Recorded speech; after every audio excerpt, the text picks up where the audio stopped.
They say because of that, a third of the Pentagon is inoperable. The smoke and water damage, they say, is what really has devastated a great deal of the Pentagon.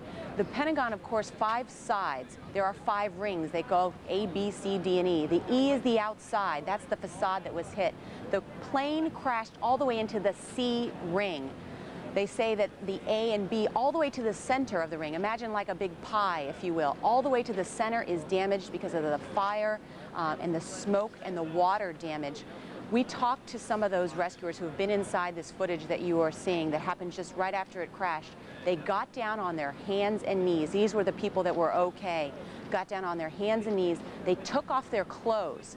They put their white T-shirts, the men did, soaked them in water, put them around their mouths, put their shirts back on, crawled on their hands and knees, and were screaming, "Can anybody hear me? Can anybody hear me?" There are a lot of men and women inside the Pentagon that helped rescue a lot of people by just crawling on their hands and knees through the smoke and damage.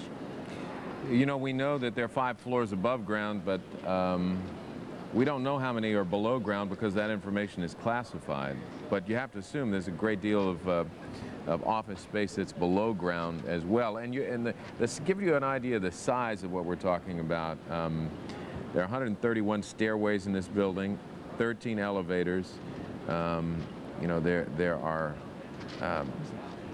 7,000 windows. It's 6 million square feet of office space. It's a remarkable building.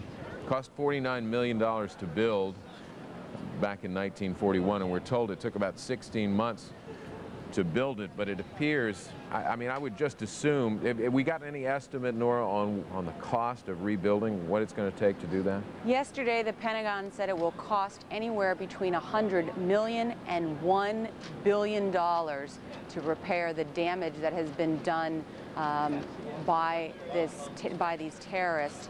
There is just massive devastation. Nevertheless, in this briefing today, they say they're not only going to repair this area that has been damaged, but they're also going to move forward on the other areas that are not been damaged and begin as quickly as can doing that renovation that they say will prevent, or at least protect, I should say, against these terrorist attacks. It could have been worse. That was the message today. It's just so unusual and so strange and ironic that it crashed in this area. They say it could have spread to several other areas of the Pentagon had there not been these reinforcements that were just the completion of just being done. They said, in fact, they were going to be done in November.